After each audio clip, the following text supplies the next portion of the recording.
Oke. Selamat siang semuanya. Perkenalkan, nama saya di sini Diah Novi Anggraini, mahasiswi Universitas Surabaya, jurusan Ilmu Ekonomi, Fakultas Bisnis dan Ekonomika. Selamat siang, Ibu. Selamat siang. Nah, untuk saat ini saya akan menanyakan beberapa pertanyaan. Yang pertama, sejauh ini memasuki akhir September, bagaimana kondisi terkini di daerah Paiton? Oh, ini dari data yang saya dapat sampai hari ini itu jumlah pasien yang dirawat itu 23. Kemudian yang sembuh dari sebelumnya itu sampai sekarang 70 orang dan yang meninggal ada 4 orang. Oke, baik. Lanjut ke pertanyaan kedua. Apa saja tindakan yang dilakukan masyarakat atau warga di Paiton ini dalam menghadapi COVID-19?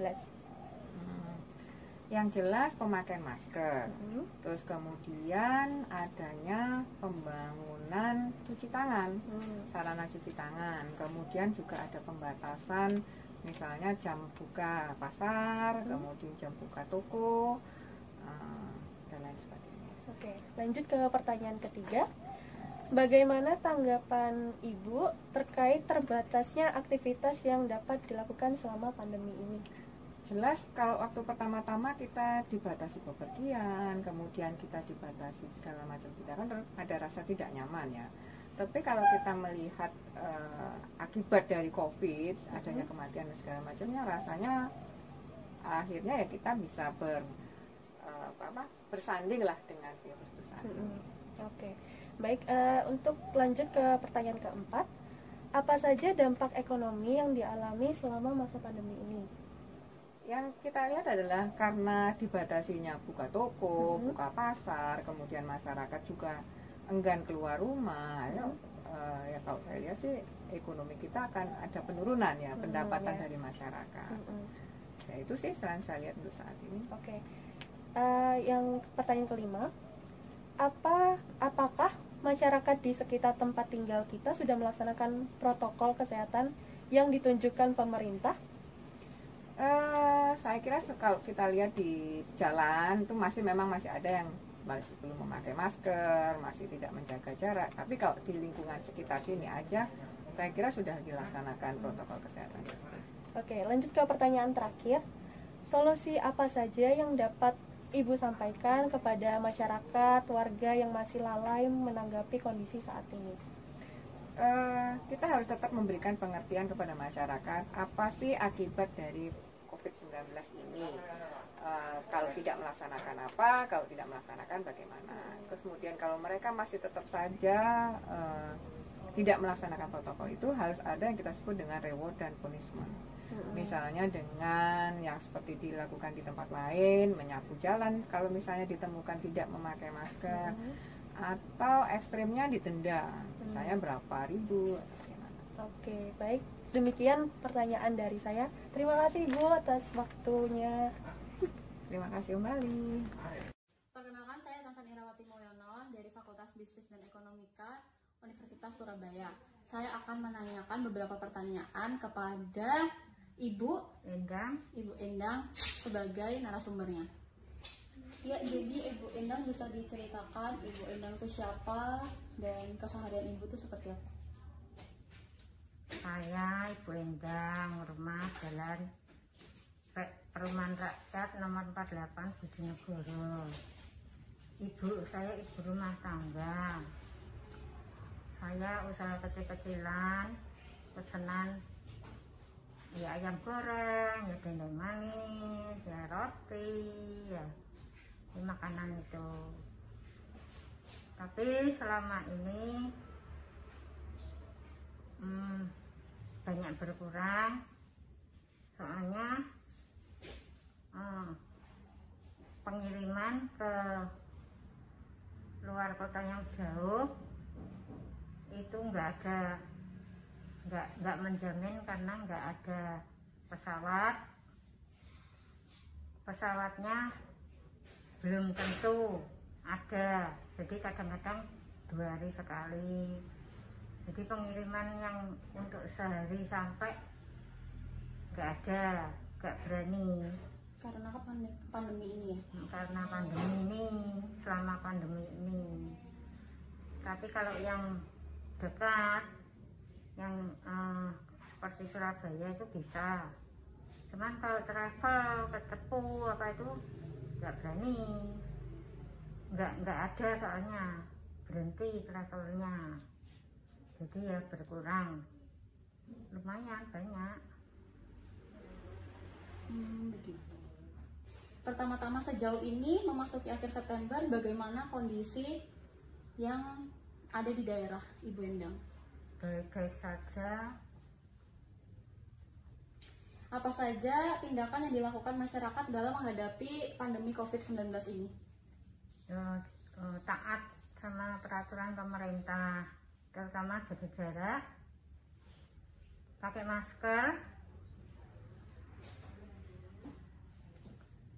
Bagaimana tanggapan Anda terkait terbatasnya aktivitas yang dapat dilakukan selama pandemi ini? Kan kayak ada PSBB gitu juga. Ada PSBB ada. Oh ya itu, kita pokoknya di rumah saja. Kalau nggak ada keperluan yang mendesak, nggak usah keluar. Apa saja dampak ekonomi yang dialami selama masa pandemi ini? Ya tentunya berkurang. Soalnya kan ekonomi juga berkurang, jadi yang pesan-pesan juga kurang. Terutama yang itu pesawat juga nggak tiap hari ada, jadi mau kirim-kirim keluar kota yang jauh-jauh nggak bisa. Apa masyarakat di sekitar tempat tinggal Ibu Endang sudah melakukan protokol kesehatan yang diberikan oleh pemerintah? Iya, tentu. Solusi apa yang dapat Anda sampaikan kepada warga yang masih lalai dalam menanggapi pandemi ini? Ya ditegur, diberitahu harus taat, pakai masker, jaga jarak, di rumah saja, jaga kesehatan, minum vitamin. Oke, sekian. Sejauh ini sampai akhir bulan September ini, bagaimana kondisi masyarakat di sekitar sini? Mengenai area sekitar sini, lingkungan tempat tinggal sini, terutama untuk rekan-rekan yang memiliki usaha yang bukan bergantung dengan gaji pokok, menurut saya sangat berdampak. Terutama jika ini akan terus berlanjut dengan regulasi pemerintah yang semakin lama menurut saya semakin ketat mengenai aturan-aturan yang ada, itu akan semakin menyulitkan menurut saya untuk masyarakat sekitar. Apa saja tindakan yang dilakukan pemerintah daerah atau mungkin warga dalam menghadapi situasi COVID saat ini? Seperti yang kita juga tahu bahwa terutama di desa tempat kita tinggal atau di area tempat kita, itu mulai ada penerapan jam malam. Selain itu juga pembatasan area, mulai dari penutupan beberapa tempat umum, terus juga akses masuk setiap desa dibatasi. Jadi yang dulunya mungkin ada beberapa akses jalan yang bisa menuju ke area desa, sekarang lebih dipersempit, bisa mungkin hanya satu pintu.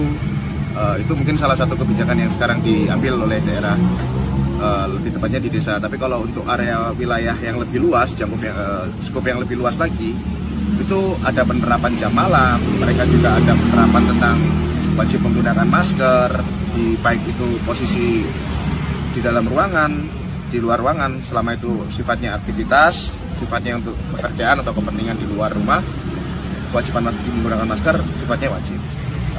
Lalu bagaimana menurut Anda tanggapan terkait dampak terbatasnya aktivitas kita selama pandemi ini?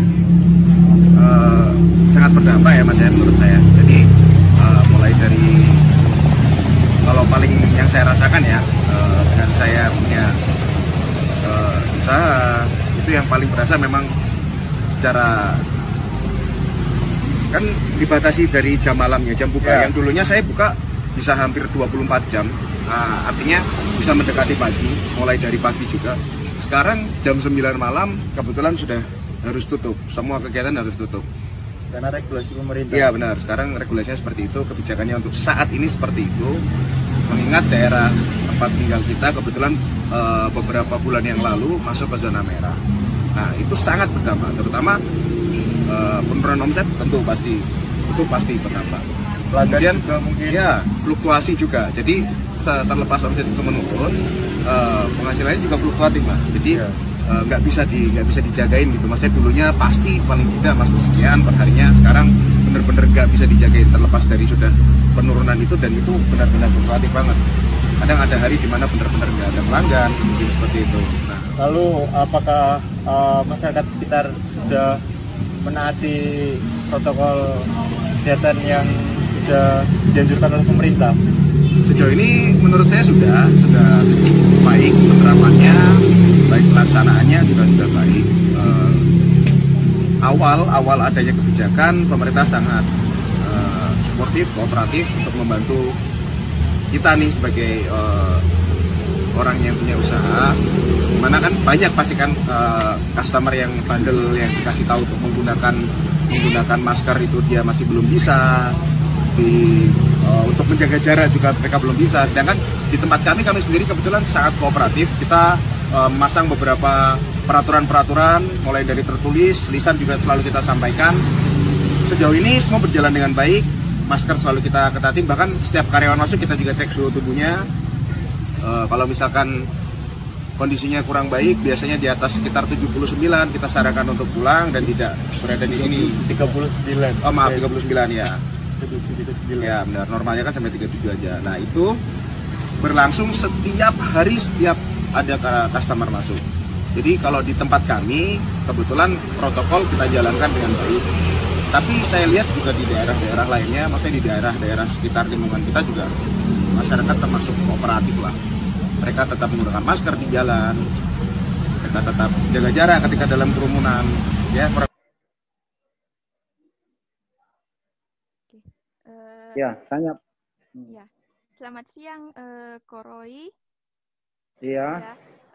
Ini sekarang akan saya mulai wawancaranya terkait dengan penyebaran COVID dan keadaan terkini di Makassar ya, Koroi ya. Ya. Jadi, saya sekarang telah bersama dengan narasumber ini Bapak Pandita Roy Ruslim selaku Ketua Wihara Girnaga di Makassar ya, Koroi ya. Ya, betul. Ya. Oke, jadi saya langsung ke pertanyaan pertama aja, Koroi ya.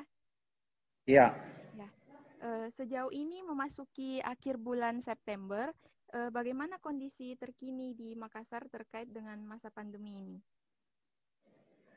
Iya, ya kita syukuri ya bahwa Makassar dalam bulan-bulan terakhir ini memasuki bulan September itu ada suatu perbaikan ya, satu usaha dari semua pihak, baik dari pemerintah maupun dari masyarakat ya Kota Makassar ini, karena kita lihat dari yang sembuh dari yang terinfeksi itu ada kurang lebih sekitar 10.633 orang, kemudian yang terkonfirmasi aktif saat ini ada 3.337 ya.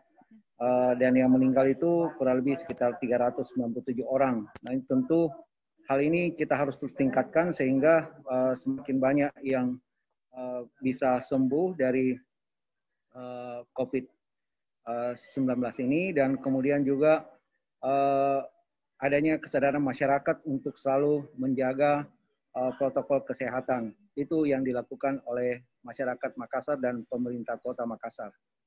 Baik, Koroi.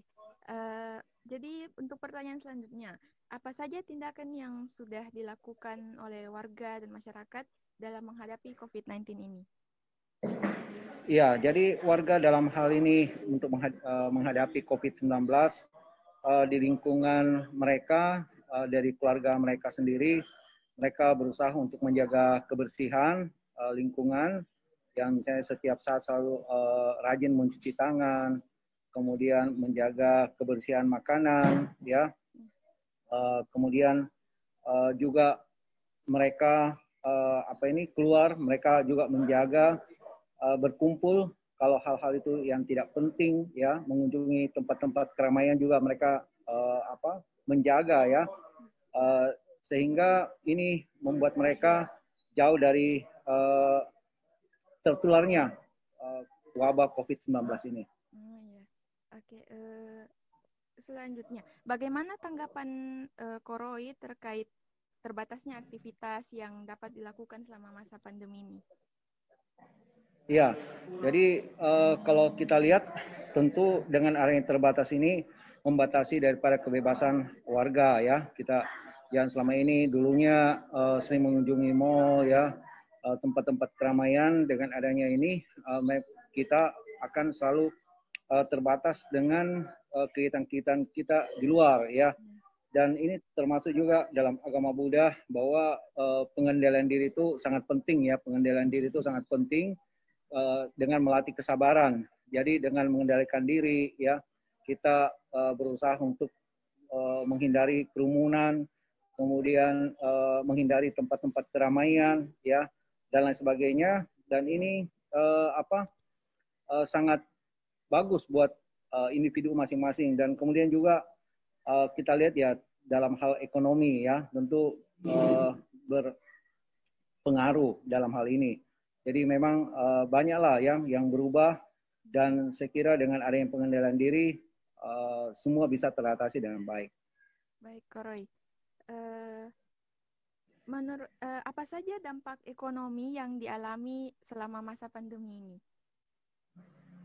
Ya, jelas dengan adanya pandemi COVID-19 ini, ekonomi secara global ya, juga setiap individu ya, perumah tangga pasti berdampak ya, karena daya beli menurun. Selamat malam, Bu Yati. Maaf mengganggu waktunya. Saya selaku mahasiswa Universitas Surabaya, Fakultas Bisnis dan Ekonomika, mau bertanya mengenai kondisi di Biak sini mengenai COVID-19. Ya, yang pertamanya ini sejauh ini memasuki akhir September, bagaimana kondisi terkini di daerah atau lingkungan di Biak sini? Untuk kondisi sampai saat ini yang saya ketahui, kasus terpapar COVID-19 untuk masyarakat Biak sudah kurang lebih 200-an. Itu yang saya ketahui. Dan dari jumlah itu, kasus yang sudah sembuh 109, yang masih dirawat sekitar 60-an. Itu yang saya ketahui sejauh ini. Ya, kemudian apa saja tindakan yang dilakukan oleh masyarakat di Biak sini dalam menghadapi COVID-19? Untuk saat ini, sampai saat ini, tindakan yang sudah dilakukan oleh masyarakat Biak yang jelas sudah mengikuti, sebagian besar sudah mengikuti protokol kesehatan yang dianjurkan pemerintah. Dari pihak pemerintah sendiri juga sudah mensosialisasikan sedemikian rupa supaya masyarakat selalu mematuhi protokol kesehatan yang dianjurkan, seperti pakai masker, cuci tangan di tempat-tempat umum, di kantor-kantor, di pertokoan juga disediakan tempat cuci tangan dan sabunnya, supaya setiap pengunjung yang datang selalu cuci tangan sebelum masuk maupun keluar dari tempat tersebut. Kemudian bagaimana tanggapan Anda terkait dengan terbatasnya aktivitas yang dapat dilakukan selama pandemi? Yang jelas sangat mengganggu aktivitas masyarakat. Karena masyarakat, karena pemerintah membatasi aktivitas masyarakat itu sendiri. Iya, seperti kemarin sudah dilakukan lockdown, itu sangat mengganggu aktivitas masyarakat. Karena masyarakat tidak lagi bisa leluasa untuk keluar rumah, untuk pergi ke suatu tempat juga harus rapid test dan sebagainya, jadi sangat mengganggu sekali aktivitas. Lalu apa saja dampak ekonomi yang dialami selama masa pandemi? jelas perekonomian sangat berdampak sekali. Perekonomian saat ini untuk dilihat turun drastis. Tempat-tempat perbelanjaan juga boleh dibilang sepi. Begitu juga dengan orang-orang yang cari pekerjaan juga sangat sulit, karena tempat-tempat yang boleh dibilang menerima pekerjaan sendiri, mereka belum menerima tenaga kerja karena takut dengan adanya virus corona ini. Ya, kemudian apa masyarakat sekitar tempat tinggal Anda sudah melaksanakan protokol kesehatan yang dianjurkan pemerintah?